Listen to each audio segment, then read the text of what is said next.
You're listening to the Touch 'em Up podcast. I'm your host, Double M, and on today's episode, we have UFC 320, Ankalaev versus Pereira 2, live for the undisputed UFC Light Heavyweight Championship of the world. And then, in the co-main event, you have a battle for the Bantamweight Championship between the reigning, defending wrestling machine in Merab, the Machine, Dvalishvili, defending his title against the creative striker and now improved grappler, at least defensively and offensively, in the number 4 ranked Cory the Sandman Sandhagen. So without any further ado, let's get this started and step into the ring.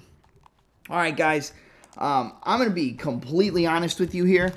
I'm kind of getting over some sort of sickness, so my voice isn't going to be as crazy and outlandish today. It's probably going to be more of an even keel podcast, but maybe you guys enjoy that more. But I wanted to get this podcast out in the beginning of the week, so I'm going to have this done by today. Again, it's not going to be super outlandish, super loud. You know, even that intro was a little bit less on the volume side than normal. But yeah, I'm excited to break down UFC 320. I think this is the first pay-per-view in about 7 weeks, that's probably the first time this has happened in, I don't know, close to a decade. It's been a long time since we've had this long between pay-per-views, but we're getting a really good one here. Solid co-main and main event, and some really good fights even on the early prelims. So we're going to get this started, and without any further ado, let's kick it off with UFC 320. All right, first fight up is in the women's flyweight division. You got a battle between the returning Veronica taking on another fighter who we haven't seen in a very long time in Brogan Walker. This is not going to be a long breakdown. I think Hardy is much better on the feet. I think she's much more technical on the feet. I think she has better grappling. I think she's better from the top. I think she's better on bottom. I think she's better in terms of hunting submissions. And like I said, she's a pretty creative striker with good angles, footwork, and movement to where it's really hard to track her down and really use a size advantage on her, if you want to say that. I mean, Walker's going to have a 3-inch reach advantage. They're going to be identical heights, but I feel like Veronica uses her length and reach better to the point where in the fight, it's going to look like Veronica has a length and reach advantage. I think Brogan will get taken down. I think she's going to have a very hard time getting up. I think she's going to get beat up on the ground. I think she's going to get absolutely outclassed on the feet. I think the striking is so much higher level on the side of Veronica Hardy, like I said, with the movement, the footwork, the feints, the fakes, the stutter steps, the stance changes, the body kicks. I mean, she mixes it up very well. She can mix between the grappling and the striking. She does threaten with submissions. I'm going to take Veronica Hardy to come in and get a UFC finish. I think her first finish inside the UFC, maybe second, but I think she finishes Brogan Walker. Is it in the first round? No, probably not. But I think she'll beat her up in the first round on the feet, take her down, wear her out, control her, take her down in round 2, beat her up with some ground and pound. I think she will give up her back. Veronica Hardy's going to jump on that choke, and she's going to submit her in the second round. So give me the ever-evolving but never-happening women's finish in this fight. I'm going to take Veronica Hardy, round 2, rear naked choke submission, kind of a club and sub. I think she absolutely beats the shit out of her on the feet, takes her down, beats her up, and forces her to surrender a bad position and get submitted. So Veronica Hardy, round 2, rear naked choke submission. I think she's much better, and I think the under for this fight is heavily undervalued. But you never know, because women finishing fights is like trying to do math with an upside-down calculator. I mean, it rarely ever happens.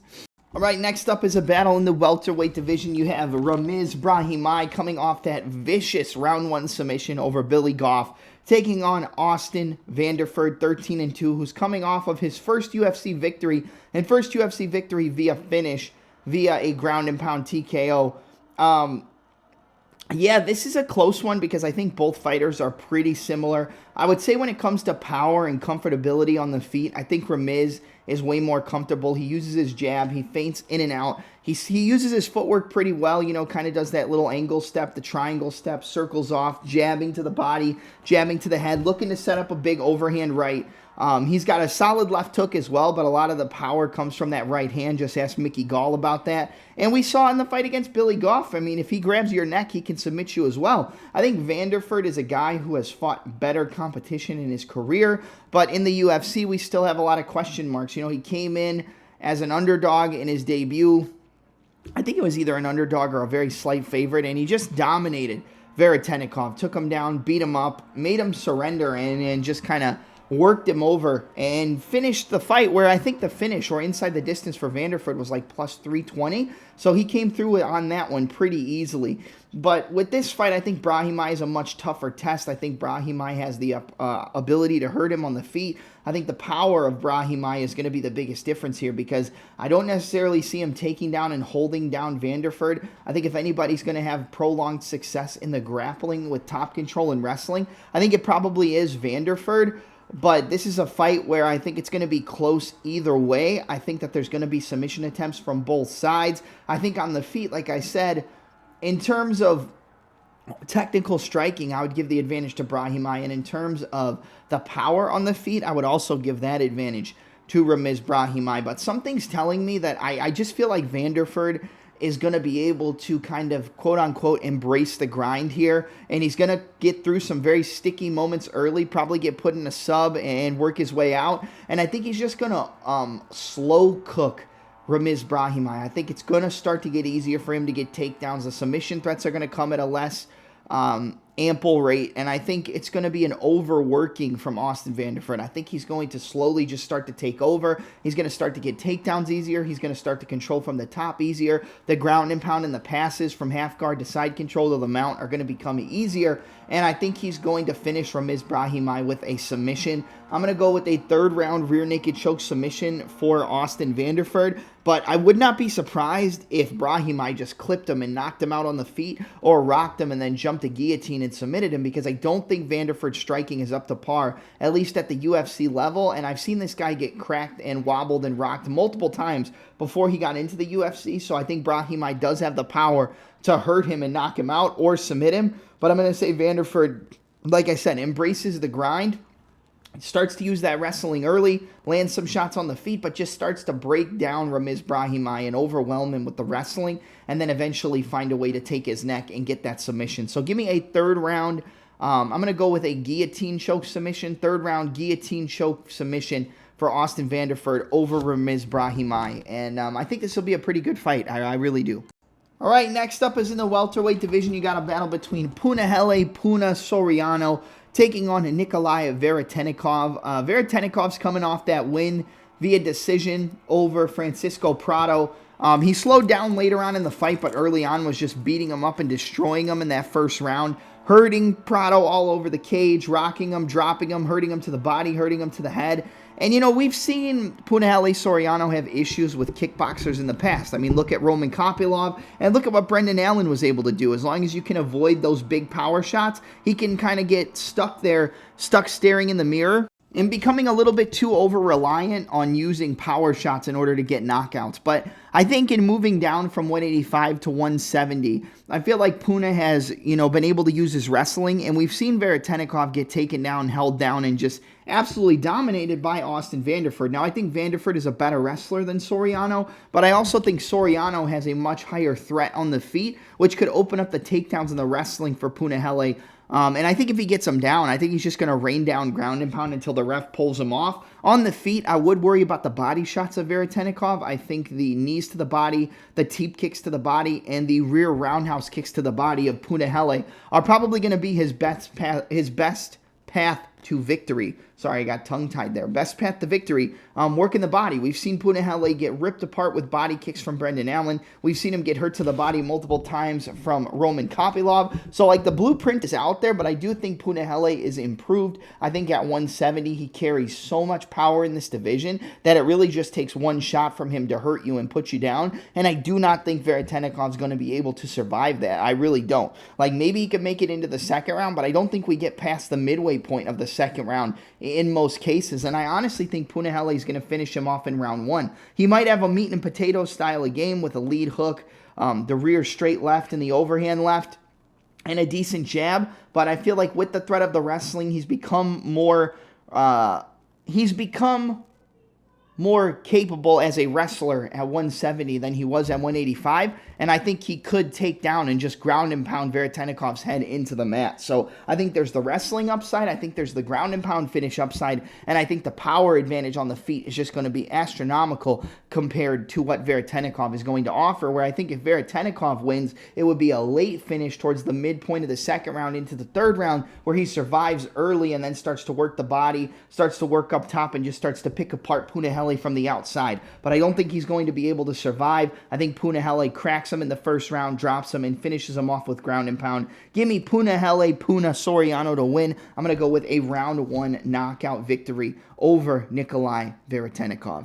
Next fight up, you got a battle in the bantamweight division between Patchy Mix, coming in for his second fight in the UFC after that embarrassing UFC debut where he got dominated by Mario Bautista, and he's taking on a former, I believe, Cage Warriors champion, KSW champion, in Jakub Wiklacz, whose nickname is Masa. Jakub coming in 16 wins, 3 losses, 2 no contests. He's got 10 wins by submission, 6 wins by decision. Patchy Mix coming in 20 wins, 2 losses. He's got 13 subs, 2 knockouts, and 5 wins by decision. He lost his UFC debut, like I said, to Mario Bautista.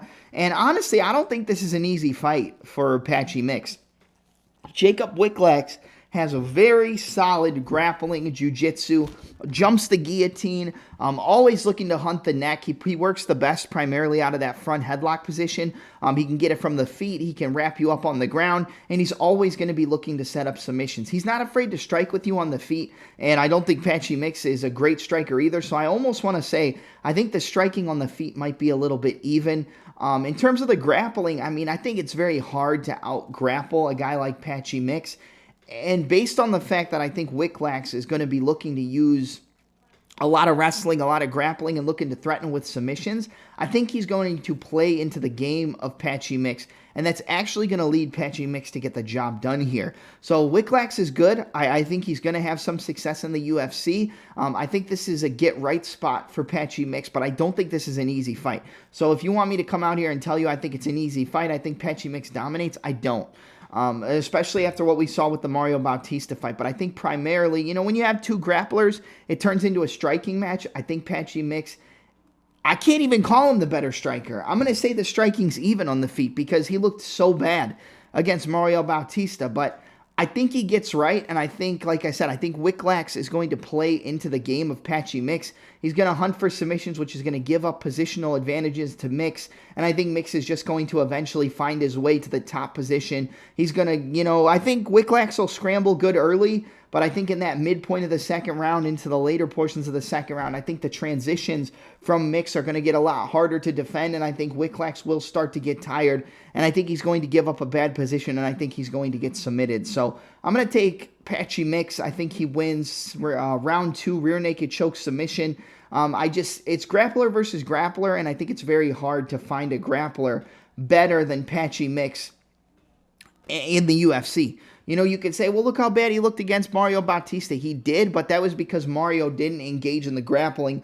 Mario stayed on the outside. Mario used the jab. He was circling, switching stances, and piecing up Patchy Mix, which showed a defensive liability on the feet. I think he's very defensively void on the feet, and he could get knocked out. You know, Wiklacz has some power. Maybe he fakes a takedown, throws a big uppercut, and hurts Patchy Mix. And we also don't know what the durability of Mix is going to look like after that Mario Bautista fight, based off of how many shots he took clean. Like, his chin looked good in that fight, but he might not be able to take big shots following that performance. So there's a lot of questions. I wouldn't say go jump and bet on Patchy Mix. I wouldn't say Patchy Mix is a lock. I would honestly say avoid this fight, but I am going to side with Patchy Mix to get his first UFC win, and I think he does so by allowing Wiklacz to engage in the grappling and just eventually wearing him out, kind of like we said with Veretennikov and with Vanderford and the Veretennikov fight at Vanderford and Brahimaj. I think he's going to engage in the grappling. He might threaten with some submissions, but I don't think he's going to get him, and I think eventually Mix is going to get on top. He's going to land some ground and pound. I think Wiklacz will give up his back and get submitted. So give me Patchy Mix round 2 rear naked choke submission to get his first UFC win.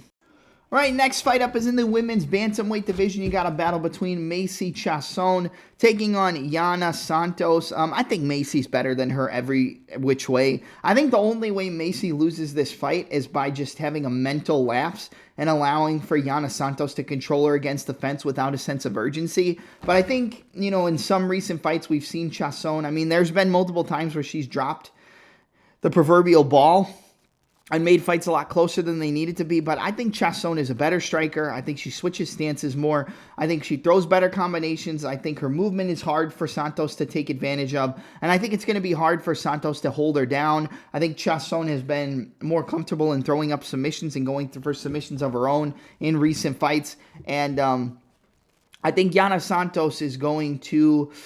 I'm going to say she's going to look okay for like the first round, but I think when we get into that second round, that's where Chiasson's going to start to pick her apart. She's going to land her straight, long punches, the 1-2 down the middle, the jab, the check hook into the straight backhand, popping with the backhand, feinting, popping the backhand, ripping leg kicks. And I think she's just going to beat her up on the feet, force her to shoot. And I think she's going to get a TKO here. I wouldn't be surprised if it goes to a decision because, it is women's MMA. But I just think Macy Chiasson is so much better than Yana Santos. I don't think Yana Santos is UFC level. She's looked okay in some fights. She's gotten takedowns, gotten top control. But she also got out-wrestled completely by Holly Holm. And yes, Holly Holm's wrestling has gotten much better, but she's really not a wrestler, and we've seen her get out-grappled multiple times. So I'm going to say Macy Chiasson beats her up on the feet, outlands her, outstrikes her, takes her down, beats her up, and gets a TKO in the third round. I'm going to go with a third-round TKO for Macy Chiasson. I just think she's better, and I honestly think this is a discounted price on her. I would have expected her to be minus 275, minus 300 against a fighter like Yana Santos, but she's not. I think you're getting a discount here. Give me Macy Chiasson to just kind of outclass Yana Santos, be way better on the feet, and eventually wear her out on the ground and finish her. So Macy Chiasson, round 3 TKO is going to be the official pick, but it could go to a decision because, again, women's MMA. All right, next fight up is in the featherweight division. You got a battle between Daniel Willie Cat Santos taking on Joosang Yu. This is a really good fight, probably one of my more anticipated fights on the card. I've always been a big fan of Daniel Santos, man. I like the way this kid moves. I like his forward pressure. I feel like his defense has gotten a little bit better in recent fights. I think his defense looked pretty good against the Korean Tiger, but that was kind of because the Korean Tiger just sat there and wanted to trade with him. Jung Young Lee was just sitting there trading with him in the pocket, and that allows for him to really embrace that shuto box style of in-close, dirty boxing, bobbing and weaving, bob, slip, uppercut, hook, cross, rip the body, slip, roll, uppercut, hook, rip the body, slip, left hook, right hand, lead uppercut, rip the body. He kind of just played into the game of Daniel Santos, and that allowed for Santos to then use his wrestling and takedowns and take his back and look for submissions and beat him up with a little bit of ground and pound and get some control and win a pretty dominant decision. I can never fully trust Daniel Santos because although he's never been finished in the UFC, I've seen him get rocked, I've seen him get stumbled, I've seen him get hurt, I've seen him get wobbled, just like Charles Oliveira, just like a lot of the guys from that camp with Oliveira. I've seen him get rocked, I've seen him get wobbled, and I've seen him come back. Joosang Yu, the jury's still out on him, but he comes into his UFC debut and absolutely starches Jakub. Knocks him out in the first round. Just a little left hook. Bink! Knocked him out cold. Face planted him. But that's Jakub. Jakub is awful. He's not UFC level. He knocked out Lucas Alexander, which you got to give him credit for. Because I actually think Lucas Alexander is a very solid fighter. He just got caught in a bad position as he was trying to get back up to his feet. And Jakub took advantage of it. Sargi has okay power, but he's not durable. A gust of wind, and he does the chicken dance, a la Conor McGregor. So I think that was a crazy knockout. That was a good KO from Joosang Yu, but it was a KO that I don't want to read too much into. I think this is a much tougher test, but I also think that Daniel Santos will be willing to stand there and trade and get into a war. And I don't think that's a good idea against a fighter like Joosang Yu, who we know has those short punches that can knock you out, has that one-hitter, quitter, knockout ability. And I think Daniel Santos has a lot of power as well, but I think if Santos wants to win this fight, he's going to have to drag it into the deep waters. We're going to have to get to that 8, 9, 10-minute mark where he's going to be able to kind of slow down Joosang Yu, leave him stationary, and start to trade with him in close, start to trade with him in the pocket, and that footwork and movement really isn't going to be there. But the question is, can he survive those early exchanges? He's done it a lot before, but I don't think he's going to be able to survive early against Joosang Yu. I just think Yu has too much power.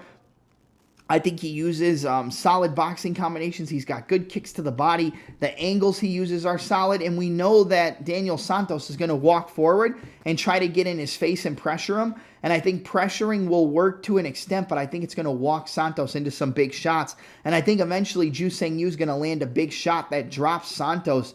And I think he's going to finish him, man. I got Joosang Yu here. If you're going to look at Daniel Santos, I would look at the late round props, round 2-3 submission, round 2-3 TKO. I mean, even just Santos to win in round 2 or round 3. But I'm going to take the underdog in Joosang Yu. You know, I'm a bigger fan of Daniel Santos, and like I said, I think he could take over late, but I like the speed, I like the explosivity, I like the power, I like the finesse of Joosang Yu, and I think Santos is going to be there to walk into big shots. So I'm going to say he walks into a shot that he's not able to recover from. I also like the way that Yu works the body, so I think he might hurt him to the head and then rip the body shots and force him to fall over and get the TKO. So give me Joosang Yu, round 2 TKO over Daniel Willie Cat Santos. I think he's going to hurt him and then rip a shot to the body that's going to drop him, and then he's going to jump on with some ground and pound and finish him off. So Joosang Yu, round 2 TKO is going to be my official pick here.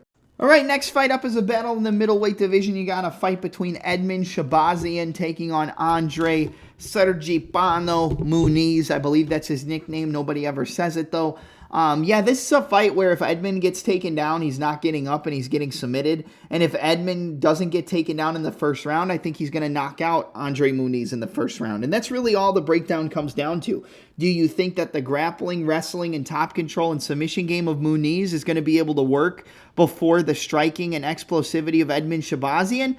I think it's possible because we've seen Edmen hurt Gerald Meerschaert 27 times and then get taken down, controlled, worn out, and submitted. So we've seen him give up or make critical errors in terms of fight IQ in those positions before. We know that Andre's going to be looking for takedowns. We know he's going to be shooting. We know he's not really going to exchange on the feet. I think Edmen knows that as well. But would it surprise me if Edmen hurt this guy like twice and allowed him to recover, allowed him to tie him up in like a half guard, sweep him, get on top, and submit him? Nope, absolutely not. Would not be surprised at all. I think people are going to look at minus 200, minus 250 on Shahbazyan and be like, oh my God, it's a discount for a guy who has no striking, and then he's going to drop him, hurt him, and potentially get submitted. So this is a fight I would stay away from. If I'm going to play anything, I would take the under 2.5 rounds. I think it goes under 95% of the time.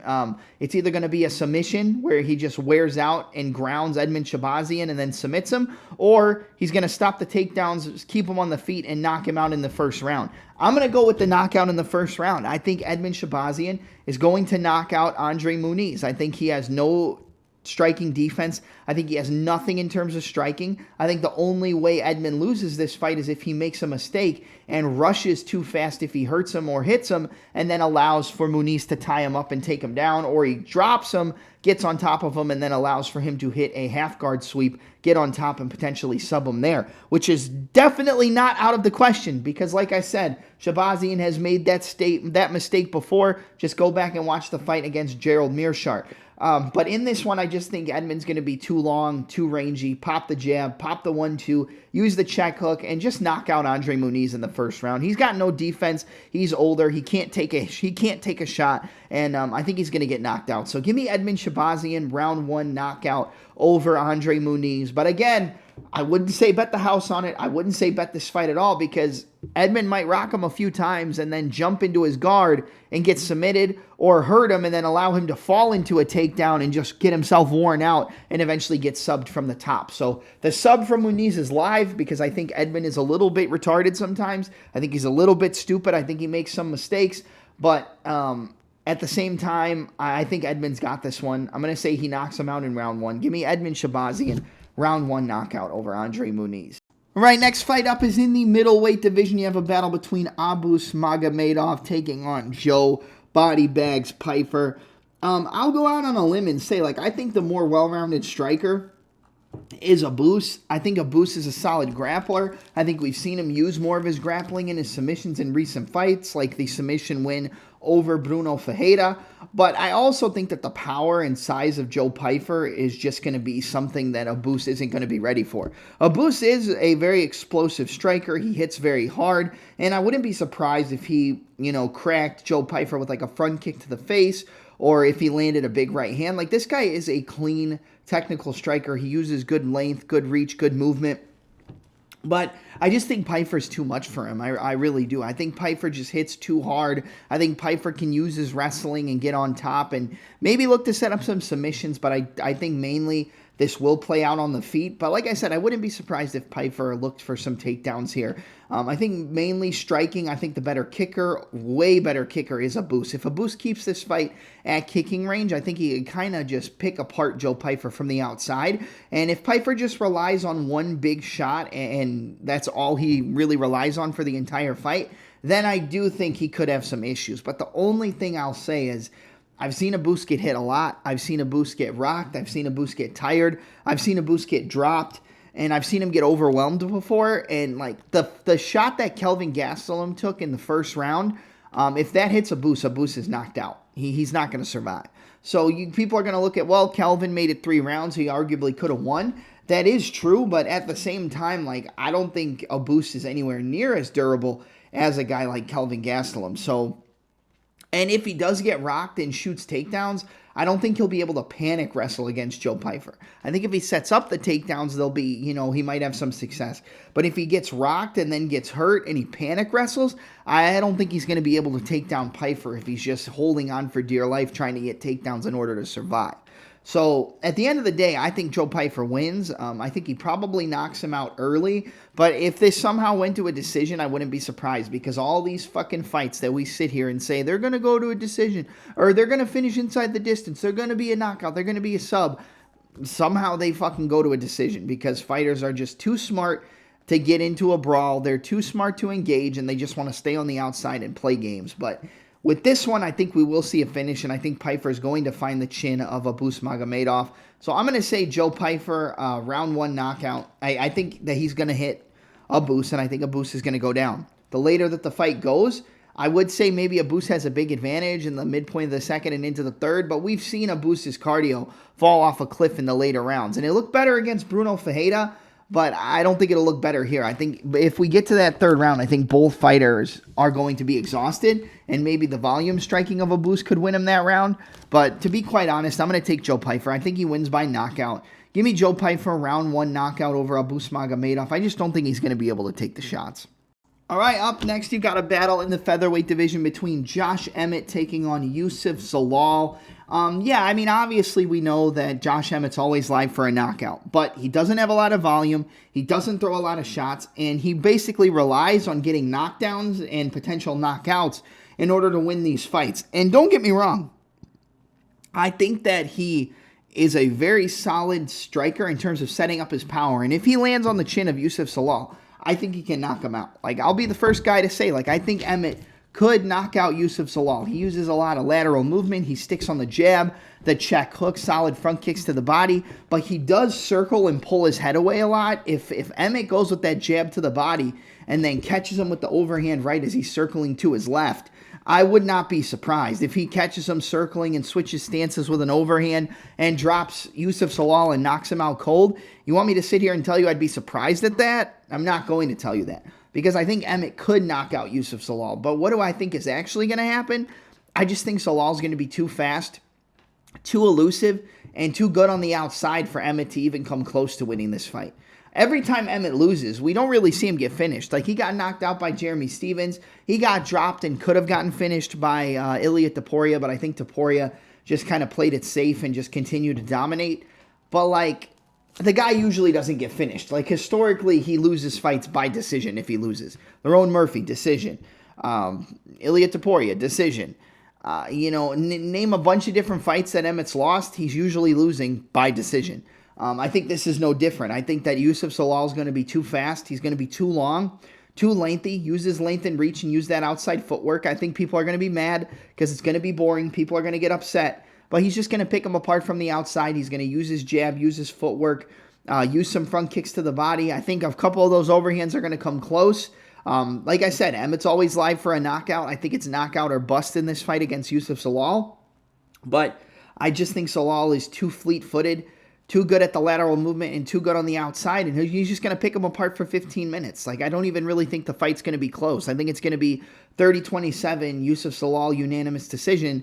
Maybe he could get a submission. I think there's a possibility that maybe Emmett slips on a banana peel, throwing a left hook, and Zalal jumps on his back and submits him. But I'm not going to bank on a submission against a guy we've never seen get submitted in the UFC. That would be kind of dumb. If anybody could do it, I think it's probably a guy like Zalal. I think he could find his way to the back and get a sub. But I think he just plays smart, plays on the outside. And we know that he doesn't mind sticking on the outside and playing it safe in order to win fights. So I think that's what he does. I think he pops the jab. I think he moves away. I think he uses lateral movement. I think he does run at certain points. And I think he just outpoints Josh Emmett and wins 30-27. So give me 30-27, unanimous decision for Youssef Zalal. I think he wins. I don't think it's the most impressive fight, but I think it's a clear win. And I think he's going to do exactly what he did against Kelvin Kattar. Just stay on the outside, avoid the big shots. And yeah, if Emmett cracks him with a big right hand, he could knock him out.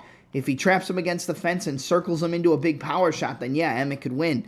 If you're going to play Josh Emmett, you just play Emmett by knockout. But I don't think he's going to knock him out. I think Zalal's too long, too lanky, and too good on his feet with his footwork, with his movement, with the lateral angles and circling around the cage. I think it's going to be hard to trap him. It's going to be hard to track down the movement, and he's just going to get popped with that jab, popped with the 1-2, caught with the check hook and slipping away from the counter, front kicks to the body, jabs to the body, moving away, and I think Zalal's going to win this fight, going away by decision. So give me Youssef Zalal, 30-27 unanimous decision in this fight. Is it going to be exciting? No. But is he going to get the job done? Yes. All right, next up, we got a battle in the light heavyweight division between Jiri Prochazka taking on Khalil Rountree Jr. This is a banger, an absolute phenomenal fight, one of my favorite fights on the entire card, and it's going to be tough, man. I see a lot of people picking Prochazka, and I get it. You know, he's got a lot of forward momentum. He's very good on the pressure.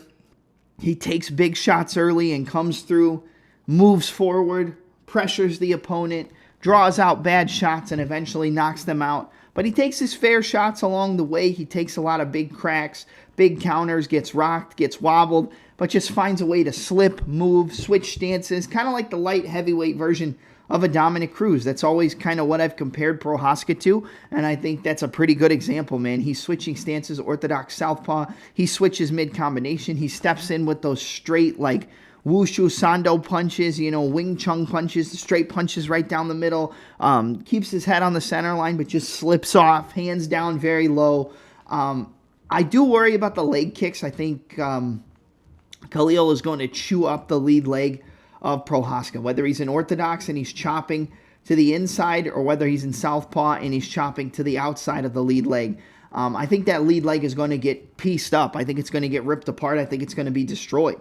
The only thing I really worry about in this fight is, like, when we get to that midpoint of the second round, when we get to that 7, 8.5, 9-minute mark, is Khalil Rountree Jr. going to be a little bit discouraged because is Prochazka still going to be in front of him? I feel like Prochazka wins this fight late. If Prochazka wins, I think he wins via like a late second, early third round TKO most times over winning early. I think if it's an early finish, I think it's Khalil. I think Khalil is very powerful. He's training with Jonathan Haggerty. He's training with Christian Knowles. He's training with a lot of very solid strikers, and he probably has, aside from Alex Pereira, the best striking in the division. I think it goes like Pereira, Ankalaev, Pereira, Rountree, and then Prochazka in terms of striking in the division. But this is just weird because Prochazka's fought technical strikers before, and he's been able to come through and he's been able to win. You know, Jamal Hill, decently technical striker. Alex Pereira, technical striker. He got knocked out, but the power of Pereira is different. Alexander Rakic getting pieced up, getting hit with every shot in the book, not moving out of the way, getting rocked, coming back and finishing him off late. If Jiri wins, it's going to be a late TKO. Like, he's going to get destroyed in the first 7.5, 8 minutes of this fight. I truly believe that. But if he starts to bully Khalil, if he starts to push him back, if he starts to get him on that back foot, then I think he's going to start to pressure Khalil, which is going to draw out big looping shots, which is going to allow for Jiri to slip off and counter straight, lead uppercut, straight, switch stances, hook, uppercut, 1-2, rip to the body, front kick to the body, and just start to overwhelm Khalil Rountree Jr. I think in round 3, I think that Khalil loses round 3 at like a 65 to 70% clip if we get that far. But I think he does a lot of damage in the first 2 rounds, and it would not shock me one bit if Khalil Rountree knocked out Prochazka in the first 2 rounds. Khalil is very technical. He's very clean. He's a southpaw. He throws a good lead check hook, a good straight down the middle, and he's got a lot of power. The only person I think who has similar power to him in the division is Pereira. Because although Ankalaev is a great technical striker, he might be a better technical striker than Alex Pereira, but I think Pereira has big power. I think Khalil has more power than Ankalaev. So I think realistically this is a fight of rounds. Early, I think Khalil has the opportunity to knock him out. I think he can chew up the lead leg to the inside and outside. I think he can chew up both legs, even if Prochazka switches stances. And I think he could tear up the body with kicks as well. But Prochazka is going to keep coming forward, keep walking him down, keep beating him up. And it wouldn't surprise me, like if you want to bet Jiri Prochazka round 3, I think it might be a good move. Because I think, like I said, I would say Prochazka wins the 3rd round at like a 65-70% clip. It's just the early portions of the fight, is Khalil's explosivity and technical Muay Thai going to be too much for Prochazka like it was with Alex Pereira? I'm gonna say yes. I think Khalil knocks out Jiri Prochazka in this one. I just think he's going to be too powerful, too fast, and too technical for a guy who doesn't ever keep his hands up. Like, he's gotten a little bit better at putting his hands up, but he's mainly just relying on head movement. And he'll get hit on the forehead. He'll get hit on the crown of the head. He'll, like, slip into a punch but take a little bit off of it.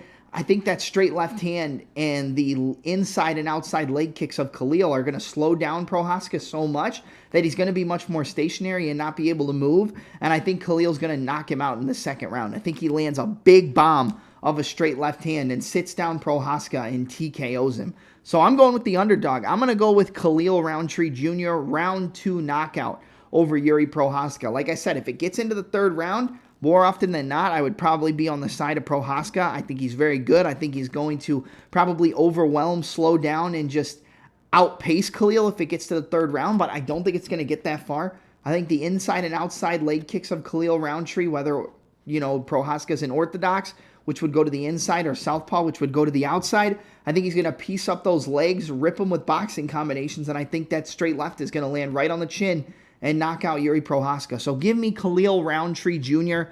as the plus 150 underdog, plus 145, somewhere around there, via 2nd round knockout over Jiri Prochazka. All right, and now we're at the co-main event of the evening for the UFC Bantamweight Championship of the World. You have the champion in Merab, the Machine, Dvalishvili, taking on the challenger in Cory, the Sandman, Sandhagen. So first of all, I'm going to say one thing, and I think that it might be a little different from what other people are going to tell you, and it's that I think this fight is going to be competitive for 15 minutes. So I think in the first 3 rounds, I wouldn't be surprised if Cory goes up 2-1. Like, I don't necessarily think it's going to happen, but it wouldn't surprise me. I like the fact that Cory has been facing a lot of grapplers lately. A lot of people who have tried to take him down. A lot of people who try to hold him down, who put him in bad positions. And Cory has been able to scramble up, work his way back up to the feet, use the cage to get back up. Even against Umar Nurmagomedov, he was able to get up and stop takedowns multiple times in that fight. There's just one difference, and it's that this is Merab, and Merab is different from anybody else in the division because he will not get tired. Now, Umar, technically, it didn't look like he got tired in that fight with Cory, but realistically, man, like, I think Cory has a chance to win, but if he wins, he's got to win by knockout. He's not going to win a decision unless there's like one scenario where he could win a decision. He's got to rock Merab in one of the rounds, which would skew the round towards him in terms of like dropping him but not finishing him. And he's got to cut him really bad. I feel like Cory could win this fight on damage. And that's one thing that I think people, again, are kind of sweeping under the rug.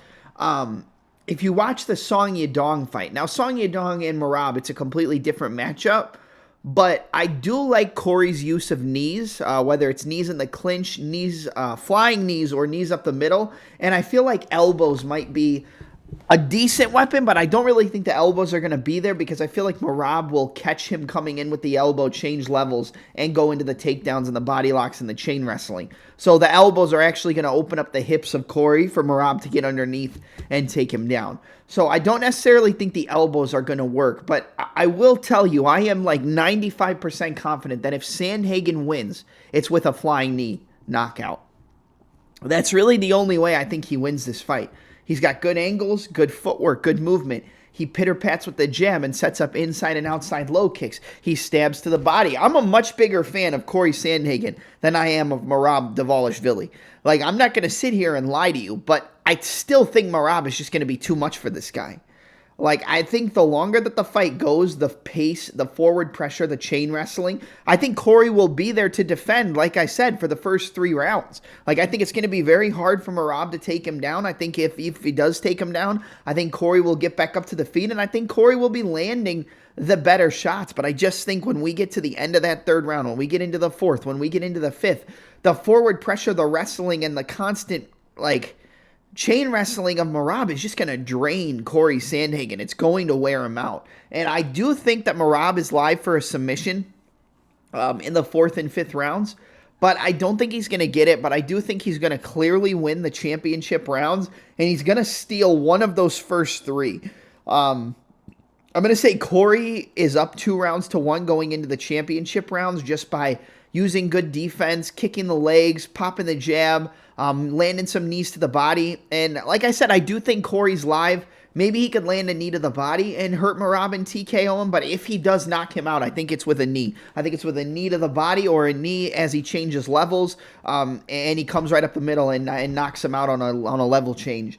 But I think Cory could win a decision on damage, like I said, because of those knees and elbows, upward elbows. If he tries to catch him coming in and hits him with a little short elbow and cuts his eye, like I think he can win a damage-based decision. I think he could win via cut stoppage, like we saw against Song Yadong.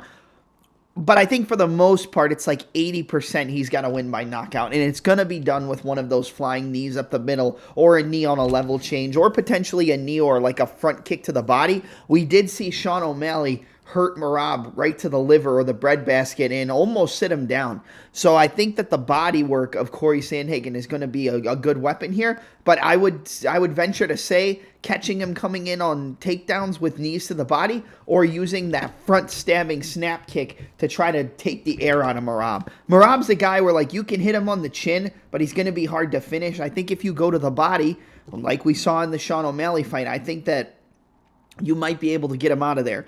So I think Cory with the long, lengthy, stance changes, footwork, angles, and technical striking, like those front teep kicks and snap kicks to the body, the knees to the body and the knees to the head are going to be the biggest weapons for him against a fighter with the stylistic advantages that Merab has. I just don't think it's going to work. I think it's going to be a close fight, but I'm going to edge Merab out on a decision to win those championship rounds and take one of the first 3 and win 48-47. So I'm going to take and still Merab the Machine Dvalishvili to win 48-47 unanimous decision over Cory Sandman Sandhagen.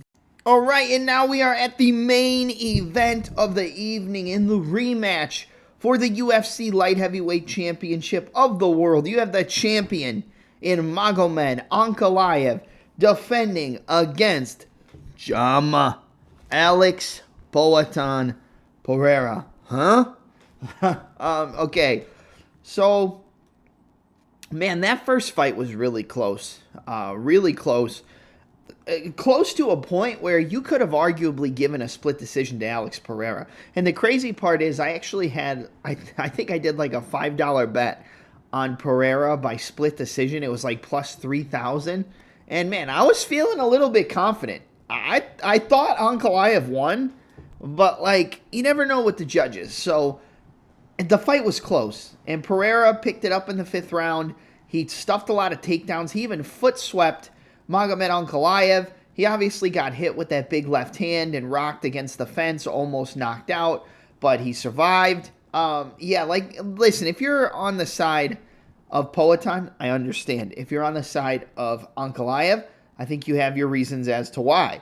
I think Poatan's style is a little bit harder fighting against a southpaw. I actually did a breakdown on the calf kicks of Alex Pereira earlier in his career, and when he fights a southpaw, that's when he tends to get cracked down the middle. He can get cracked with that left hand, which is Ankalaev's best punch, or he can get hit with the jab, which sets him back and kind of sits him in a chair a little bit because he's off balance, and then he gets hit with the 2. So it's either a 2 right down the middle or a 1-2 down the middle. That tends to rock Alex Pereira when he's fighting a southpaw. The one thing I will say is I do like the fact that Pereira will use that sweeping outside leg kick to cut the angle and then follow up with that rear kick to the head. He did it against Magomed Ankalaev, and he almost knocked him out with it. Like, he almost caught him. It was close. Very, very close. He hit him with that left outside low kick to cut the angle and get to the outside of the lead foot of the southpaw, and then came right up top with the rear head kick. And, that was very close. I think that is a huge weapon for him. Again, I said it in the first fight. I think it's a similar situation here. The left outside low kick to the right head kick is a big weapon against the southpaw. I also think that Pereira should work the body against Ankalaev. Instead of working so much up top to the head, we know he's going to throw those calf kicks. We know that they did affect Ankalaev in the first fight, but not nearly as much as people would have expected. But I think working to the body with his boxing might be a good idea because it's going to stop Ankalaev from crashing in and closing the distance, and it's going to make it harder for him to get in close and get to the clinch positions, which is where he's going to want to be in order to try to get those inside or outside trips or change levels from the body lock to the double or the single and get him down. I do think if Pereira gets taken down, he's in a lot of trouble, but I also think Pereira is very good defensively. He doesn't have good offense off of his back. He doesn't throw up submissions. He's not going to go for subs, but he does have good awareness to where he can kind of just tie you up and hold you there and kind of stifle a lot of your offense. And I feel like that's something he might be able to do here to Ankalaev. But I also think Ankalaev is going to come into this fight extremely overconfident. I think he sees what he did in the first fight. I still think he believes that Pereira is not taking it serious. I think Pereira is taking it much more serious this fight than he was the last time. And I think he might be over-aggressive with the striking, which could open up the counter shots of Alex Pereira, which could knock him out. The left hook and the right calf kick are obviously the two biggest weapons in the game of Alex Pereira. The left hook is a little bit stifled, considering, again, fighting a southpaw. They're both going to be fighting with that lead check hook. So it's going to be the left hook of Pereira and the lead right hook of Magomed Ankalaev, following up down the middle with the straight shot. I think that this fight is going to be close on the feet again. I would not be surprised if Ankalaev knocks him out. I wouldn't be surprised if Pereira knocks out Ankalaev. A lot of people, I think, are just blindly picking Ankalaev because they saw what happened in the first fight and they think Pereira isn't ready, isn't in shape, isn't ready to go. I honestly think he's going to be much more ready this time than he was the last time. And I think that he is much more alive to get a knockout here against Ankalaev in the second fight. Just based off what we know following the first fight. He wasn't in shape. He was sick or whatever he said, 40%. You can never fully take the word of opponents when they lose, especially champions, because you don't know if they're telling the truth. But based off all the media, the traveling, the videos with Nina Drama and everything that Alex Pereira was doing, I kind of believe him. I don't think he took it 100% serious, and he was kind of 1 foot in and 1 foot out. It looks like he's in much better shape. Looks like he's much more aggressive, much more ready to go. But this is really a fight that, I cannot pick confidently one way or the other. Because on one hand, I could see Ankalaev winning this fight much easier. Pereira being over-aggressive, walking in, throwing combinations, chin up in the air, boom, big left hand, drops him, rocks him, knocks him out. I could see Ankalaev knocking out Pereira in, the first 3 rounds. I could see a situation where maybe he took the calf kicks the first time and they didn't affect him. The second time, he gets hit with one calf kick and his leg's completely dead. Now he's forced to wrestle, which is going to make the takedowns easier, and then Pereira's going to go back to the leg and back up top and could get a knockout. I think Pereira could catch Ankalaev stepping in and knock him out with one shot. Like, this is a fight that I really think is 50-50. Like, you flip a coin, you're going to get Ankalaev one time, you're going to get Pereira the other time. I don't want to go off odds when I'm making my picks, because I don't think that's the right thing to do. But, man, this is such a tough fight to call. I think we're going to see a better Alex Pereira. I think we're going to see a more aggressive Ankalaev. I think we're going to see an Ankalaev who kind of abandons the wrestling tenfold and tries to strike for the entire time. And I honestly think that's going to play into the game of Alex Pereira. I do. But again, I could see Ankalaev just clipping Pereira because he does have his chin up in the air.